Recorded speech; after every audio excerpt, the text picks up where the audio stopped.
But a snake will only bite in defense, and only if it feels gravely threatened.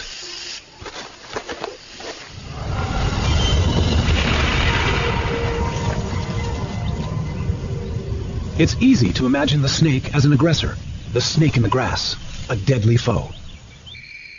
But why does this image send a shiver of fear down our spines? In shape and movement, they are so different from us that legend and folklore have given them a sinister reputation they don't really deserve.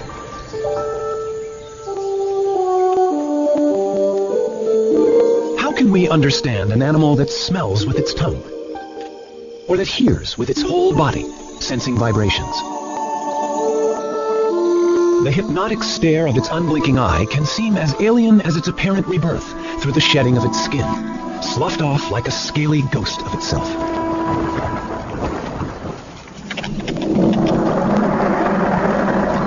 Among them are giants that storybooks say are 100 feet long and ready to strangle unwary jungle explorers. And yet, there is this little guy, a thread snake, very friendly and not deadly at all. There is even beauty and grace in some as they go upon their bellies, silently through the trees. But where did snakes come from? An animal that looked much like some other reptiles alive today.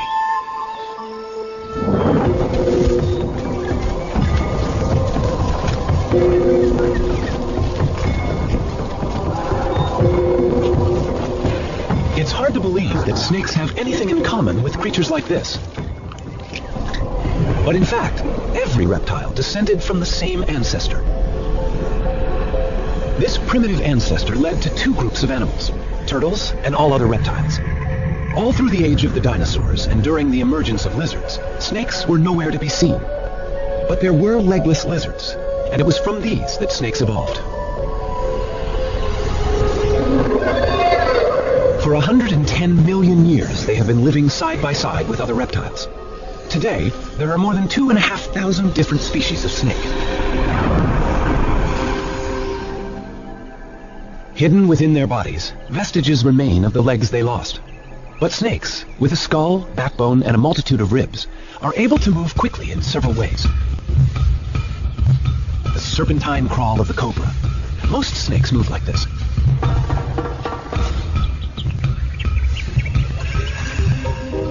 The movement creates little ridges in the ground, which the snake pushes against to propel itself forward. When you're short and fat like this puff adder, throwing cobra-style loops is impossible. Instead, the muscles act on the ribs. As the ribs move, the snake's scales grab hold of the ground, and with a series of rhythmical contractions, the snake rows along in the sand. The famous sidewinder favors the serpentine wave, and like the cobra, it can push itself against the ridges it nudges up in the sand. By moving sideways, it needs only 2 points of contact on the very hot sand.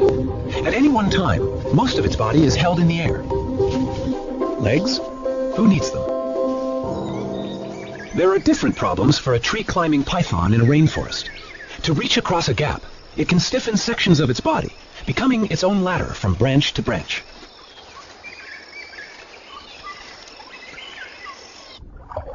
This sinuous and flattened body, with its broad tail working like an oar, could be mistaken for an eel. But this is no fish. It's a sea snake.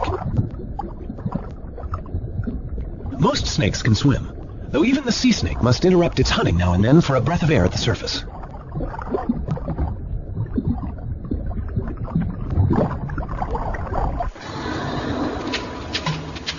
As hunters, in water or on land, snakes are silent and efficient killers. A rattlesnake has more than its bite to work with. Its tongue constantly tastes the air, scenting for prey. Its body senses ground vibrations, even the footsteps of a mouse. Standing still is no defense. The rattler is also able to sense body heat. Infrared heat, detected by sensory pits on each side of the face, pinpoints the prey.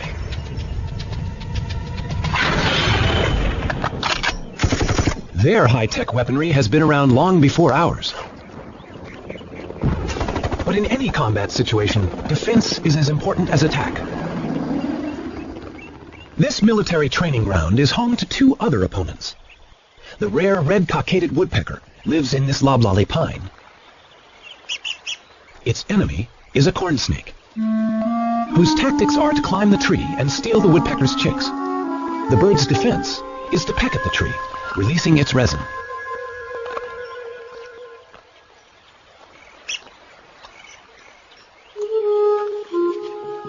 But how can resin repel this relentless invader?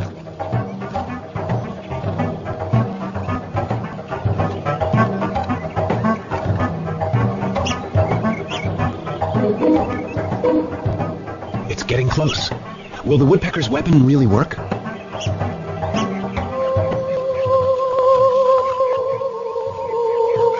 The resin goes into action. Seeping between the scales, it irritates the snake's skin.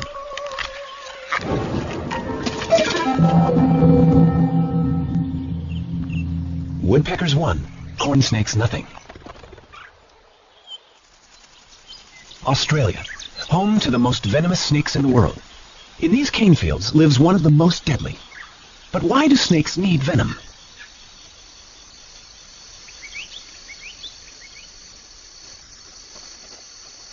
This inland taipan is hunting rats. The cane fields are alive with them. But they are dangerous prey. Rats can bite back.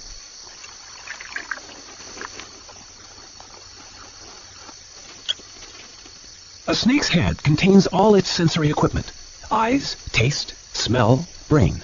And the head is vulnerable. It bites and retreats immediately. The head is undamaged, and the venom is doing its work. The rat is now paralyzed. The snake can safely approach its prey. Venom gives the snake two huge advantages. It not only kills the prey, but by the time the snake begins to swallow the rat, the venom has already begun to digest it, breaking down cells in the body. The venom in a baby snake can be even more powerful than the adults. This young cantle viper is luring prey with its worm-like tail.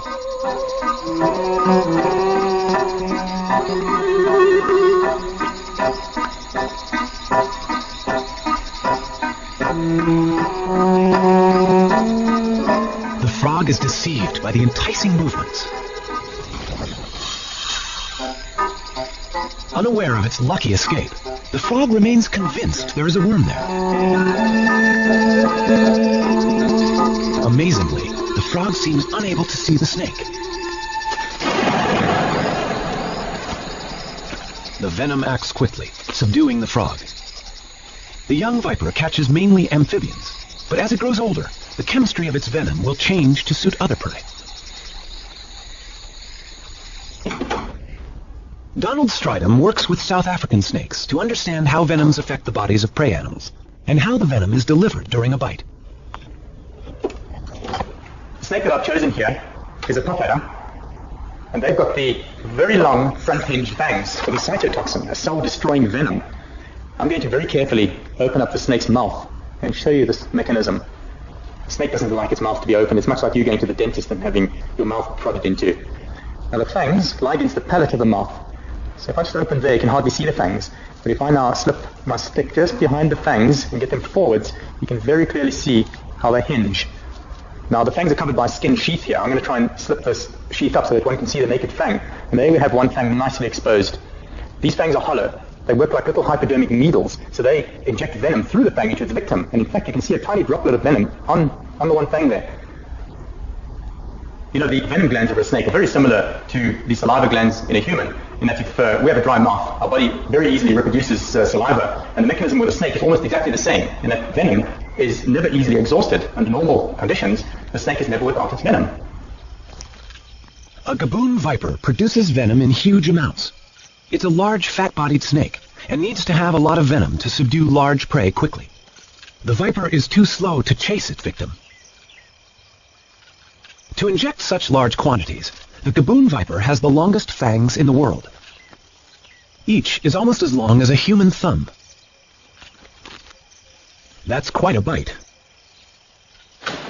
Even a smaller bite is no fun.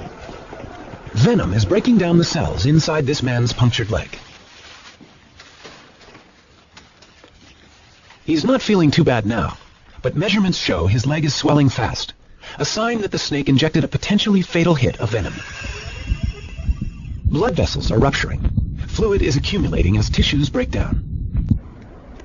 Only the correct antivenom can stop the process before vital organs are damaged. Antivenom is a specially prepared fluid, a serum containing antibodies, proteins that will neutralize the venom in the snakebite. The patient has survived the night, but the tissue damage continues for a while. There is still venom present. Although snakes are not trying to kill us, it's worth knowing how some of them bite. The next snake that I have here, it's Africa's most venomous snake. And this is a boom slug. It has drop for drop the strongest venom of any snake in Africa, more so than a black mamba or any of the cobras.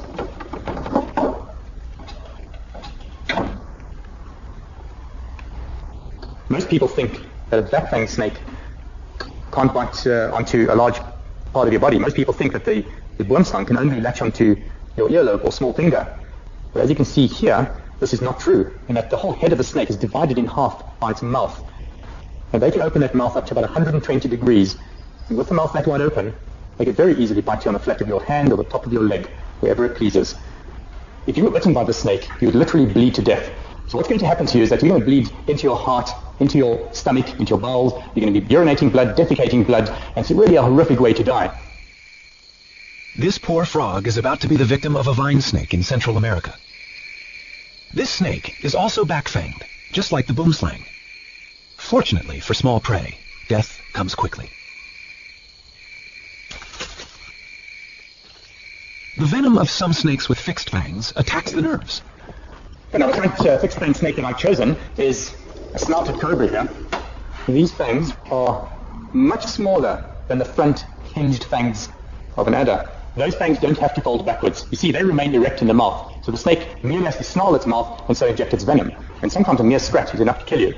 The neurotoxins would interfere with the neural communication system of our body and paralyze the vital organs, so the heart or the diaphragm muscle, and one would die from asphyxiation and literally cannot breathe and possibly die of heart attack. In most countries where people face a daily risk of encountering snakes, wood piles and exposed trash heaps are surprisingly common, yet all can encourage snake trouble. Wood piles provide shelter for snakes, and trash attracts rats. What better prey is there here in Africa for a black mamba? 6 feet of powerful hunter, it haunts the outbuildings and can strike like lightning with a quick-working venom.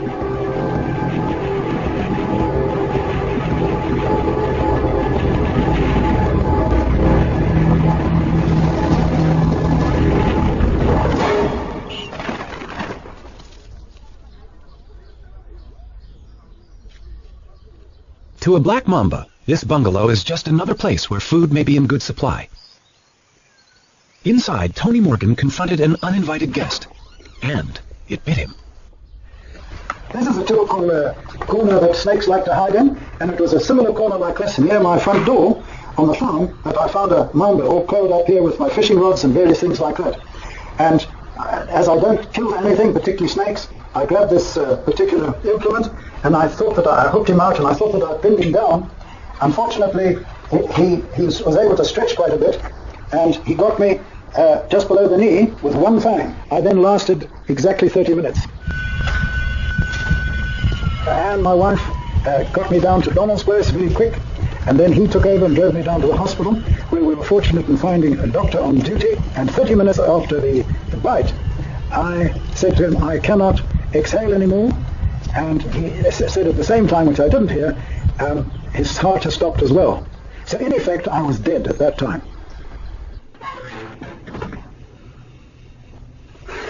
Bill Haast in Florida is the kind of person to whom Tony Morgan owes his life.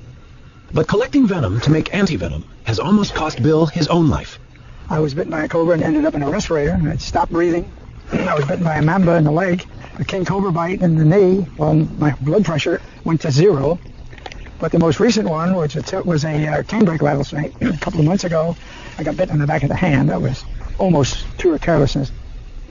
Bill, who's nearly 90, milks venom into a collecting jar while he gently squeezes the venom glands. But how has he survived 168 bites? The answer may be quite natural. The South African Cape cobra, a highly venomous snake, is prey to meerkats. But why are meerkats apparently unaffected by frequent cobra bites? They seem to be immune. Perhaps the frequency of such bites is a clue to Bill's survival. Back in 1948, September the 18th, to be exact, I started immunizing myself with venom from the Cape cobra of South Africa. I diluted the venom 10,000 times and took 1/100th of a milliliter. Then I graduated or increased the dose over months and then eventually years, added different species until now, usually once a week I take a booster, and it's a mixture of 32 different species. So I know that got me through a lot of these bites, at least over the threshold, if not in most cases saved my life. Snakes and humans share the world uneasily. This spectacled cobra is common in the paddy fields of India.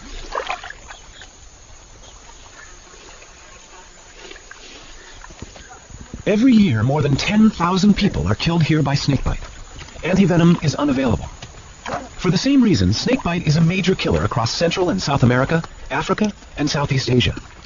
It's hard to arrive at an exact number, but at the lowest estimate, 50,000 people die each year.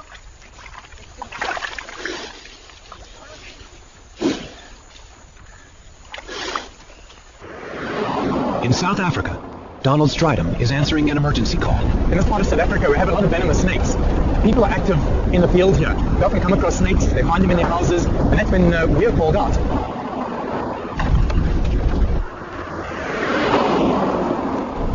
Seems to be the place over here.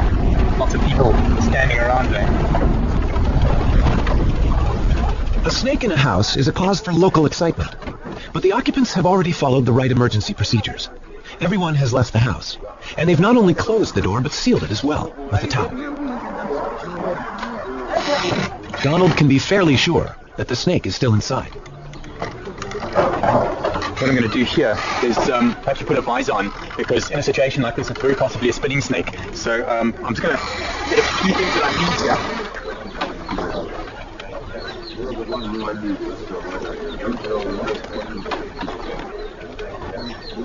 Yeah, there's really a lot of hiding places here. The snake could be anywhere. This is really, a bit dark in here as well, so one's going to be really careful. But just take care when you walk over there. Take it easy. There are places around here where you can easily just spring out on you. So if you guys just stay back a bit there. I'm going to look in these dark areas. I need to stay in the open area of the floor, because I suspect it to be behind things around like this here. Oh, that's clear.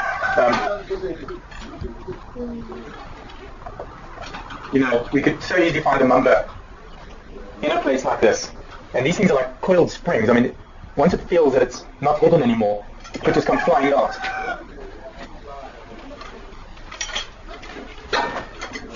You see, these are perfect. You find rodents here as well, and this is what the snake is probably looking for, or it's just trying to hide from the disturbances outside, possibly. This whole area is really, really good. Look at these mats under here. No, nothing there. I don't know. Sometimes they even find an escape. They could actually maybe even get out from where the door is plugged out there. They could have pushed past there. But I think we just maybe should carry on looking. It could also have climbed. I mean, these walls are pretty rough up here. So I can take a look somewhere up here.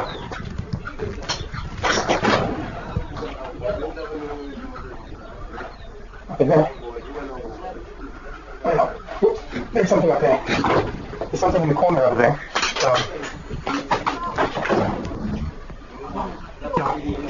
Okay, without a doubt, it's a mamba. It's a black mamba. There's a piece of coil just around between the roof and the wall there. We know that mambas are very, very poisonous. I mean, if this bites us, we're quite far from a hospital now, so we've got to be really, really careful. If you can just stay in the furthest corner away from me there, just out of my way, I'm going to bring it down and just get it straight past you outside and then deal with it, get it into the bag.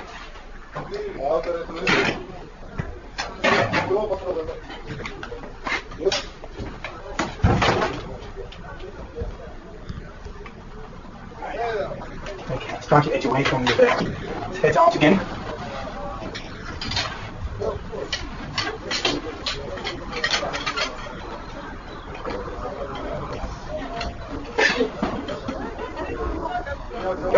opening up its black mouth at me, it's warning me. And it's interesting that the snake doesn't just come out attacking, but at this stage, having it like this, it obviously feels threatened. At this stage, it'll bite whatever comes near to its mouth. And that's, it's a big snake, bigger than I thought. It's a long animal. Just watch it behind me. Please don't come any closer than that.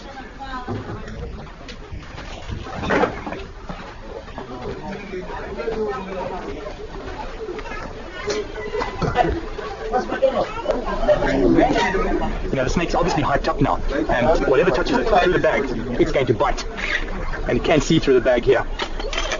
You need to just put it down to the side, make sure that it's safe in one area, and then I'm going to release the head. Just take care that I don't come too close. Now you just touch your bag and this thing bites. I'm going to find a safe place to release it. Let's get it in there. And I think I should go and reassure the lady here that her house is clear of snakes and that it's safe to go back in again. Housewives in India are troubled by snakes as well. The men of Vindravan have also made a profession out of removing them.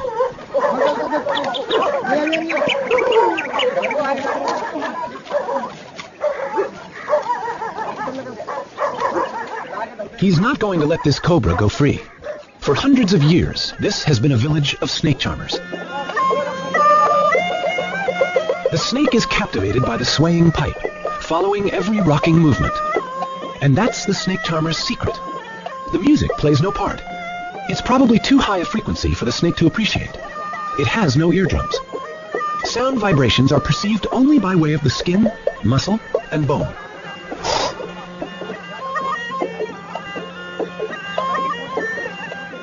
Bites are a routine hazard for charmers, but they have a special snake stone, which they believe can magically draw venom from the wound. Survival is most likely to depend on the snake only biting in defense, using little or no venom. Also, the victim himself may have received many mild bites in his lifetime and developed some immunity. But the piece of soapstone is the treatment they believe in.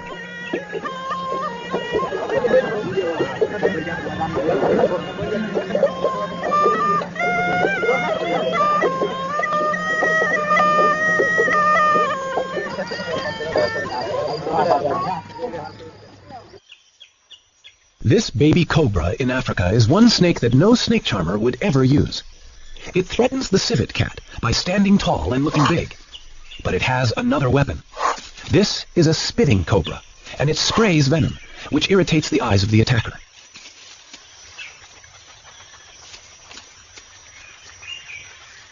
It's not lethal, but it works.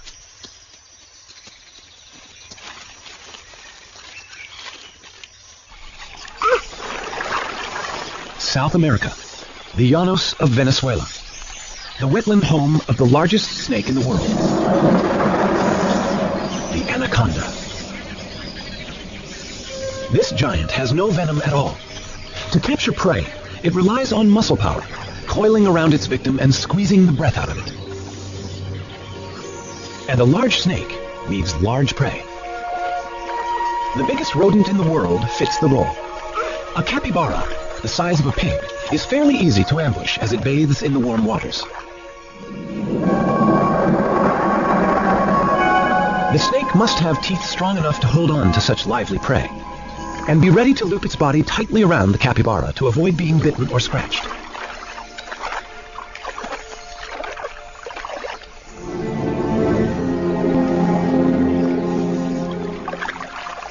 The anaconda, the most powerful of constrictors, moves in.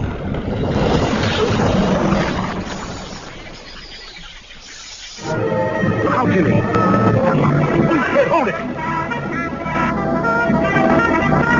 I think Jimmy's crying for help.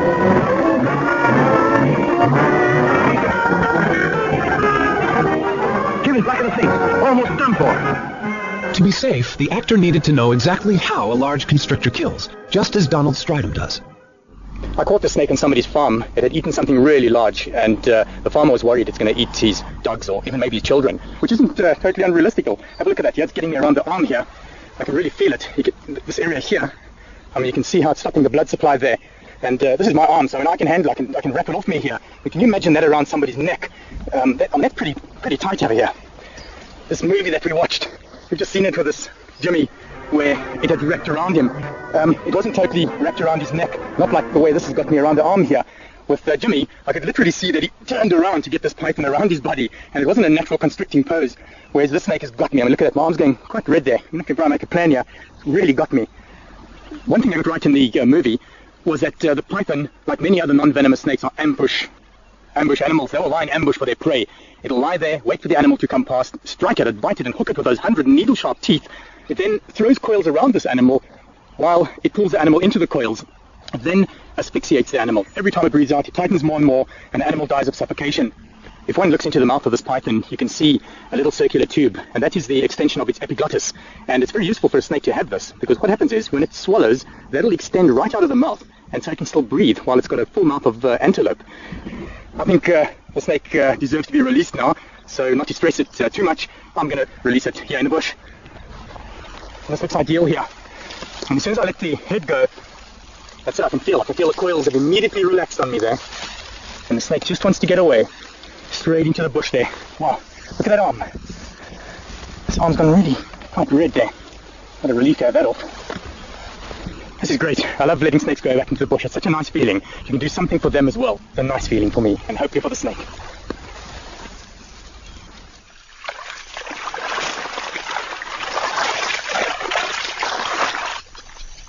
Back in anaconda country, there's someone who's trying to do good things for them as well.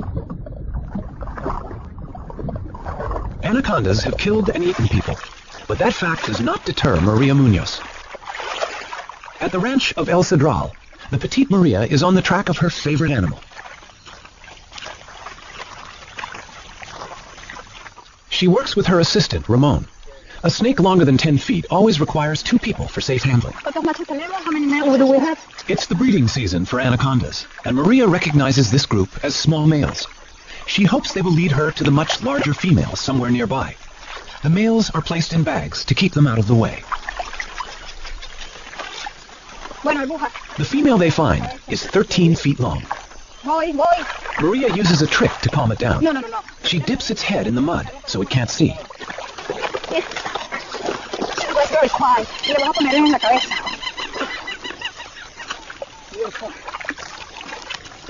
For several years, Maria has been studying how anaconda populations here live and vary. The tail, I would like to know is new one or she had a mark. Let me see the quack. Good. It's a new female for us. That means there are more than 900 anacondas, green anaconda in this ranch. Before Maria began her work, no one knew how many anacondas could live here. Now, by taking blood samples for DNA, she is also getting some idea about how they are related. But of course, she still needs to know how long these giants are. Her personal best is nearly 20 feet, about 10 feet short of the world anaconda record.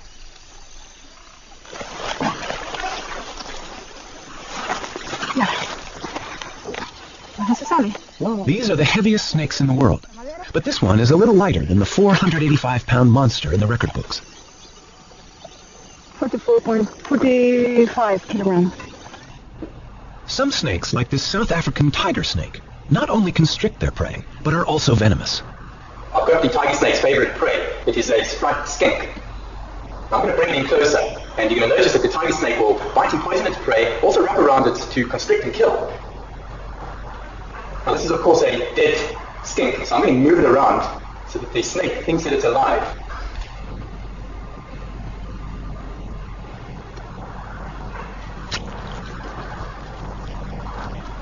The tiger snake's venom is weak, so it needs to grip the lizard firmly, not only to prevent escape, but to limit the risk of damage to itself during a struggle.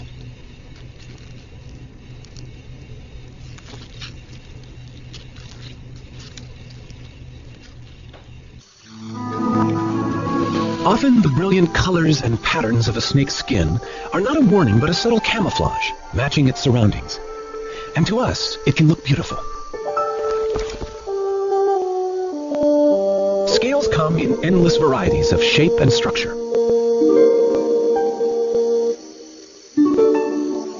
In the wild, snakes are not easily seen, a useful quality which suits these masters of ambush perfectly. But the beauty and subtlety of snakeskin has also been their undoing for thousands of years. As any snake grows, it must shed its outer skin like an overtight suit. The new scales revealed are at their best. The cast-off skin is discarded, and with it also go most of the parasites that have attached themselves to the snake.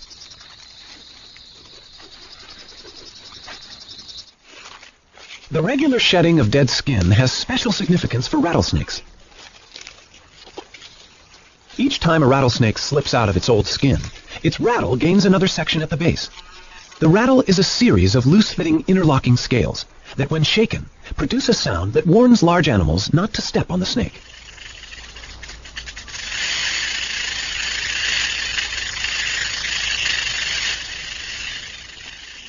Although only a warning, the rattle has been the snake's downfall.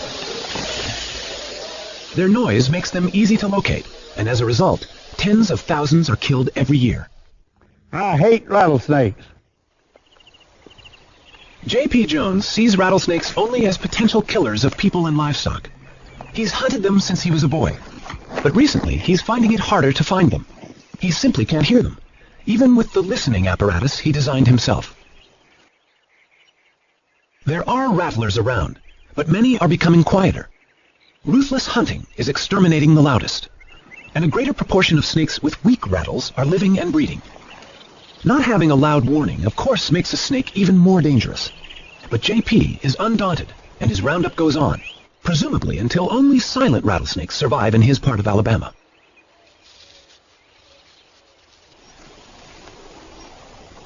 Yeah, I've been doing this for a long time. 78 years old, but I still enjoy it. Getting rid of snakes anywhere is never the good idea it might seem. Farmers in Vietnam didn't value the many snakes that once lived in the paddy fields until they vanished. The snakes were trapped for food, and the rice crop was attacked by rats.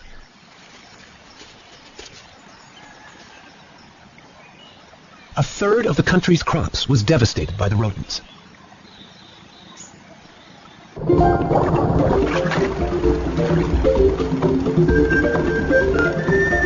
Only the return of natural predators, such as pythons, could save the farmers' livelihoods. The government's official snake repatriator is Dr. Nguyen. He's bringing snakes to the village where he was born. And he knows how important it is that children, as well as the farmers, realize how essential these harmless snakes are to their future.